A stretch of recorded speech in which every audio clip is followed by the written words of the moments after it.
In today's video, I'm going to teach you how to enable memory in ChatGPT. By the end, you'll have this feature turned on and understand exactly where to find it for future adjustments. Memory helps the assistant remember helpful details you choose to keep, so your future conversations can feel more consistent and tailored to your preferences. It's optional, and you stay in control of what's saved. Start by looking at the bottom left corner of the ChatGPT interface.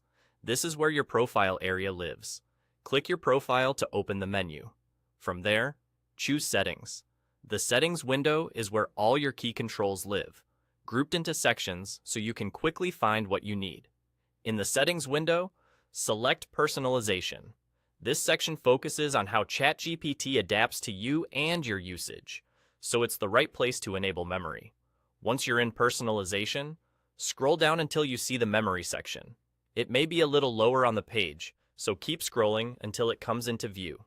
Inside the Memory section, look for the option labeled something along the lines of Reference Saved Memories. You'll see a toggle switch next to it. Click that toggle to turn memory on. When the toggle is enabled, it should visually change state so you can tell it's active. That's it. Memory is now enabled, and ChatGPT can reference saved memories as you continue using it. A few quick notes to help you get the most out of this feature. If you don't immediately see the memory section, the interface may have been updated, or the feature might be rolling out gradually. In that case, give it a little time and check back later. Also, remember that enabling memory doesn't change how you use ChatGPT day to day. It just means the assistant can keep track of helpful context you want it to remember, so you don't have to repeat yourself as often. If at any point you want to review or change this setting, just return to the same place, bottom left to your profile, then Settings, then Personalization, and scroll back to Memory.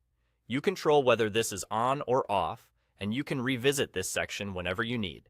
To recap, open your profile at the bottom left, go to Settings, select Personalization, scroll to the Memory section, and toggle on Reference Saved Memories. With that done, you're all set to enjoy a more personalized experience in ChatGPT.